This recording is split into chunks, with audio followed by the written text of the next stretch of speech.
Hi, I'm Scott Flowers with Cloud Ninjas. Today we're here to talk about HPE ProLiant DL20 Gen9, and specifically we're going to do an overview on the memory and CPUs inside. Let's get rolling. Alright, thanks for stopping by to learn a little bit more about the HPE ProLiant DL20 Gen9 server. Do us a favor, if you find anything useful in this video, click that like and smash that subscribe. Alright, let's get rolling. First things first, let's go over the processor. There is one processor inside. It's an LGA 1151, which means it uses Intel Xeon E3-1200 V5 series CPUs. Most common that we see are the E3-1220v5, the E3-1240v5. These are pretty common ones. We have a lot of them with the E3-1220v5. That seems to be the main one that we sell. As far as the different speeds you can use 2133, you can use 2400, and technically you can use 2666. However, if you do put in 2666, it's going to clock down to 2400.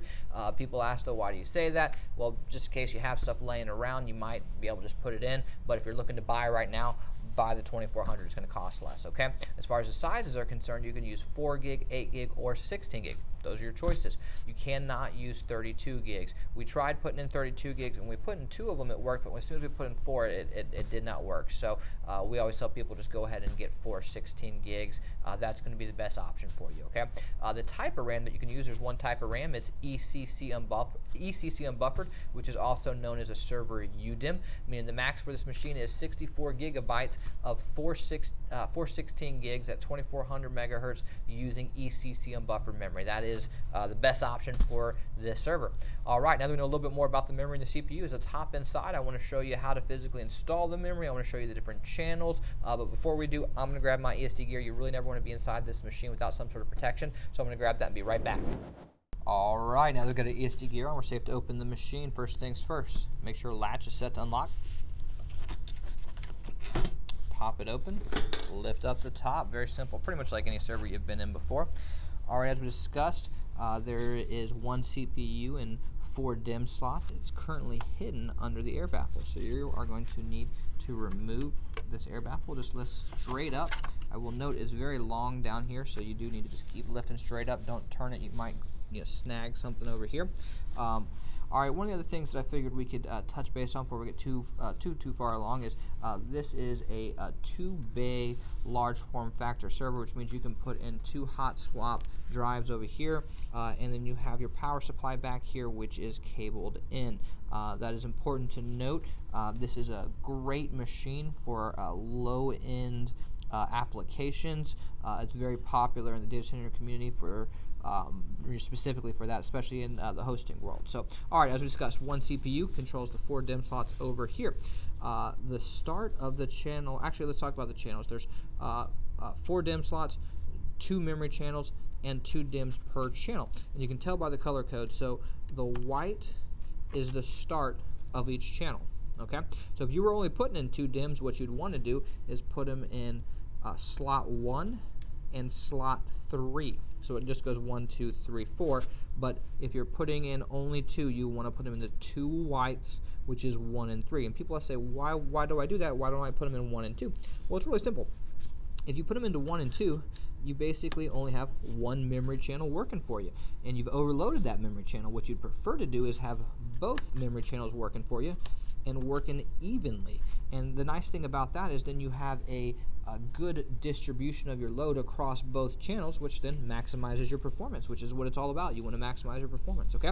All right, now that we know a little bit more about the channels, we're going to go ahead and install some of the DIMMs. So the first tip that I like to tell people before we actually put modules in, pop open all these tabs. Super simple, super easy. You just don't want your tabs fighting you, and you don't want to be fumbling around trying to install the modules and doing that. So it's just one of the simple things that I always say. Next thing is you have to line the module up properly, and the way that you do that is by this notch right here, also known as a key.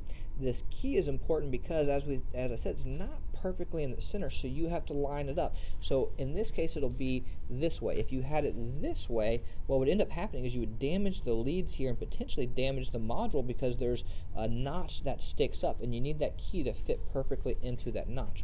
Okay, so we're going to put it in the first slot, slot 1.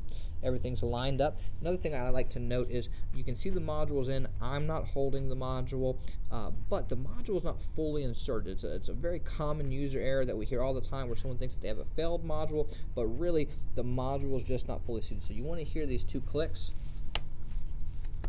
Okay, now this module is fully seated. If you look at the tabs, you can see how this tab is fully in, and these tabs are still jetting out. Okay, so that's how you can tell. All right, now we'll go ahead and pop the next one in, line it up properly. And again, if we were only putting in 2, we would skip this black one that we're putting it in, and we would go right to this to the second white. But I'm actually maximizing this and putting in 4 16 gigs. And a local customer is actually coming by to pick this up later, and they wanted it fully maxed out. Okay, so one more DIMM and we're done. So it's really easy. That's one of the things I always tell people too, when they're looking to buy upgrades. They want to know how hard it is to do, how long it's going to take, those kind of questions, which are all good questions. I tell them really it's not going to take very long. It's going to take a couple minutes, and you just got to make sure you line it up, and boom, you're done. Okay, so now that we're done, we're going to put the memory baffle back on. So you just need to line this up as well.